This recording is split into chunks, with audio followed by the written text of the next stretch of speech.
તો નડિયાદ મહાનગરપાલિકાને લઈને મહત્વના સમાચાર સામે આવી રહ્યા છે, જ્યાં નડિયાદ મહાનગરપાલિકાના પ્રથમ મેયર તરીકે મનીષ પટેલની વરણી કરવામાં આવી છે, જ્યારે ડેપ્યુટી મેયર પદે કલ્પેશ રાવળની પસંદગી કરવામાં આવી છે। ત્યારે પ્રથમ બોર્ડ બેઠકમાં હોદ્દેદારોની વરણી પ્રક્રિયા પૂર્ણ કરવામાં આવી છે, જ્યાં ભાજપ સમર્થકોમાં ઉજવણીનો માહોલ જોવા મળ્યો છે, ત્યારે અનેક આગેવાનો પણ ઉપસ્થિત રહ્યા। તો નવસારીના પ્રથમ મેયરની નિમણૂક કરવામાં આવી છે। આ સાથે ડેપ્યુટી મેયરની પણ નિમણૂક કરવામાં આવી છે, જ્યાં ભાજપના કાર્યકર્તાઓમાં ખુશીનો માહોલ જોવા મળ્યો હતો। ત્યારે પ્રથમ મેયર તરીકે મનીષ પટેલની નિમણૂક કરવામાં આવી છે, જ્યારે ડેપ્યુટી મેયર પદે કલ્પેશ રાવળની પસંદગી કરવામાં આવી છે। ત્યારે પ્રથમ બોર્ડ બેઠકમાં જ હોદ્દેદારોની વરણી પ્રક્રિયા છે તેને પૂર્ણ કરવામાં આવી છે। ત્યારે ભાજપ સમર્થકોમાં ઉજવણીનો માહોલ જોવા મળ્યો હતો। અનેક આગેવાનો પણ આ બેઠકમાં ઉપસ્થિત જોવા મળ્યા હતા। ત્યારે ભાજપમાં હાલ તો ખુશીનો માહોલ જોવા મળ્યો છે। ઉલ્લેખનીય છે કે નડિયાદ મહાનગરપાલિકા થયા પછી પ્રથમવાર મહાનગરપાલિકાની ચૂંટણી યોજાઈ હતી। નડિયાદ મહાનગરપાલિકા જે પ્રથમવાર છે ચૂંટણી થઈ ત્યારબાદ આપણે ડેપ્યુટી મેયર બન્યા છે કલ્પેશભાઈ રાવલ, પ્રથમવાર જ મેયર બન્યા છે। એ જે અત્યારે આપણી સાથે છે, ખાસ વાત કરવામાં આવે તો કલ્પેશભાઈ રાવલને પૂછીશું। કલ્પેશભાઈ, અત્યારે પ્રથમવાર ડેપ્યુટી મેયર બન્યા છો, ચૂંટણી પ્રથમવાર થઈ છે, પ્રથમવાર જ નડિયાદ મહાનગરપાલિકા બન્યું છે, શું કહેશો? સૌથી પહેલા તો ભારતના વડાપ્રધાન શ્રી મોદી સાહેબ, ગૃહમંત્રી શ્રી અમિતભાઈ શાહ સાહેબ, નવીનજી સર, ગુજરાતના મુખ્યમંત્રી શ્રી ભૂપેન્દ્ર યાદવ, ભૂપેન્દ્રભાઈ પટેલ, પછી ગૃહમંત્રી શ્રી આપણે હર્ષંઘવી સર, પછી પ્રદેશ અધ્યક્ષ શ્રી અને ગુજરાતના મહામંત્રી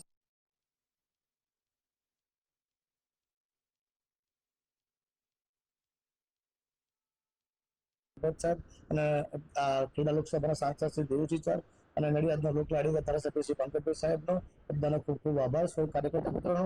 હવે તમે જે નડિયાદનું જે કહો છો કે અમારા નડિયાદમાં પશ્ચિમમાં સૌથી જે છે તે પાણીનો વિકટ પ્રશ્ન છે।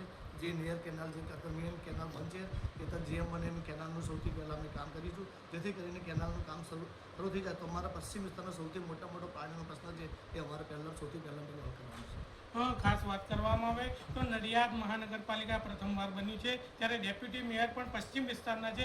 પશ્ચિમ વિસ્તારમાં હવે વિકાસના કામોને કેવી ગતિ મળશે? જે પહેલાં પણ જે કામ થતા હતા અને હવે પણ કામ થશે, પહેલાં પણ કરતા આવે છે અને અત્યારે પણ હાલમાં પણ કામ ચાલુ છે। અને આજથી જે કમિટી નિમવામાં આવી છે એ કમિટી દ્વારા અને રોજબરોજના જે કંઈ કામ હશે તે રોજબરોજના કામ કરતા હોય છે। તો ખાસ વાત કરવામાં આવે નડિયાદ મહાનગરપાલિકા પ્રથમવાર અત્યારે મેયર અને ડેપ્યુટી મેયરની વરણી થઈ છે અને સાથે અનેક હોદ્દેદારોની પણ વરણી કરવામાં આવી છે। હવે જોવાનું રહ્યું નડિયાદના મહાનગરપાલિકાના વિકાસના કામો કેવા થશે। સમય બાદ મહાનગરપાલિકાનું ઇલેક્શન થયું છે, એમાં ભારતીય જનતા પાર્ટી 51 સીટો આવી છે।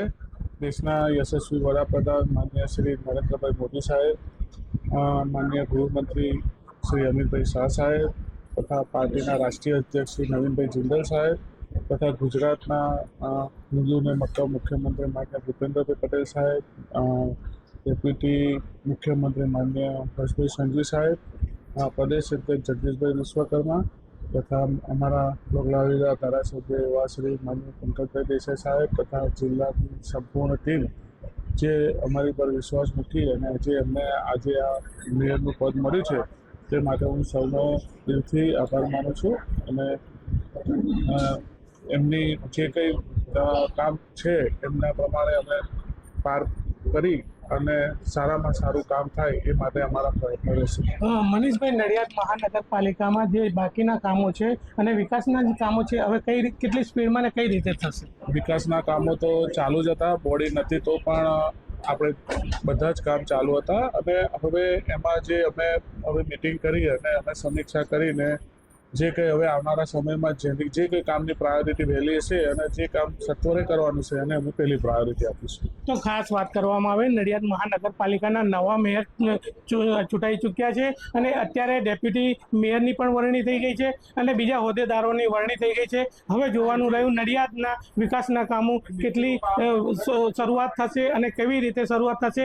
નડિયાદના લોકો અત્યારે જે કાગડોળે રાહ જોઈ રહ્યા હતા નવા મેયરની, તેમની વરણી થઈ છે। નડિયાદ મહાનગર મહાનગરપાલિકાની પ્રથમ જ્યારે મહાનગરપાલિકા બની છે ત્યારે મેયર અને ડેપ્યુટી મેયર સહિત હોદ્દેદારોની વરણી કરવામાં આવી છે। ત્યારે અત્યારે આપણી જોડે ખાસ સ્ટેન્ડિંગ કમિટીના ચેરમેન પરાગભાઈ બ્રહ્મભટ્ટ આપણી સાથે જોડાયા છે। પરાગભાઈ, સ્ટેન્ડિંગ કમિટીના ચેરમેન આપને બનાવવામાં આવ્યા છે, હવે કેવા કામો થશે નડિયાદ મહાનગરપાલિકા? હું ભારતીય જનતા પાર્ટીનો એક સામાન્ય કાર્યકર્તા હતો। પાર્ટીએ મારી પર વિશ્વાસ મૂકીને મને ટિકિટ આપી અને હું જે વિસ્તારમાંથી આવું છું, ગરીબ, વંચિત અને શોષિતની યાત્રા હતી। અમારી આખી પેનલનું નામ સદભાવના એક્સપ્રેસ હતું। ઘણા સમયથી મારી 45 વર્ષની ઉંમર થઈ છે। 25 વર્ષનું મારું જાહેર જીવન પાર્ટીમાં કાર્યકર્તા તરીકે મેં કામ કર્યું છે। મને શહેરની નાની મોટી ઘણી ખરી સમસ્યાઓ ધ્યાનમાં છે। હું જોતો આવ્યો છું। શહેરમાં નડિયાદ નગરપાલિકા હતી, હવે અત્યારે નડિયાદ મહાનગરપાલિકા થઈ। મહાનગરપાલિકાને 1 વર્ષ પૂર્ણ થયું અને પ્રથમ ચૂંટણીમાં નડિયાદની જનતાએ ભારતીય જનતા પાર્ટીને એક મેન્ડેટ આપ્યું છે। નડિયાદ શહેરમાં 51 લોકો ભારતીય જનતા પાર્ટીના મારા જેવા 50 સાથી કોર્પોરેટરો ચૂંટાયા છે। અમે લોકો એક નિર્ધાર કર્યો છે। આજે સવારે અમારી પાર્ટી કાર્યાલય બેઠક થઈ। બેઠકમાં એક નક્કી થયું કે ભાઈ શહેરનો વિકાસ એ આપણી પ્રથમ પ્રાથમિકતા રહેશે। લોકોની અપેક્ષા હશે કામ માટેની। થોડા ઘણા કામ અત્યારે શહેરમાં ચાલુ છે, ઘણા ખરા કામ થવાના બાકી છે। અમે બધા એક ટીમ થઈને મહાનગરનો સંપૂર્ણ વિકાસ થાય। વિકાસની અંદર ગ્રામ્ય વિસ્તારના પણ 10 ગામ જોડાયા છે। 10 ગામના પણ અમે એવા આવરવાના છે, ઘણી જગ્યાએ લાઇટ, પાણી, ગટરની સમસ્યાઓ છે। અમે બધા એક ટીમ થઈને શહેરને ગુજરાતના મહાનગરોની હરોળમાં નડિયાદનું પણ નામ બોલાય એવી અમે બધા સાથે મળીને શહેરનો વિકાસ થાય એની પહેલી પ્રાથમિકતા રહેશે। પરાગભાઈ, અત્યારે આપને ભારતીય જનતા પાર્ટીએ સ્ટેન્ડિંગ કમિટીનો મુખ્ય હોદ્દો આપ્યો છે અને આ હોદ્દો જે તમને અત્યારે શુભાયમાન થયો છે, ત્યારે હવે વિકાસના કામો કેવા થશે?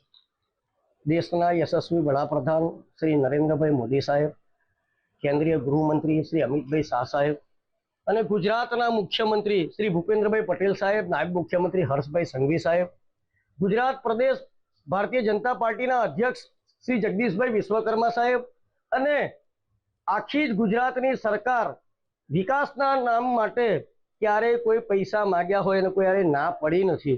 અમારા શહેરમાં સ્પોર્ટ કોમ્પ્લેક્સ સંકુલ આવેલું છે।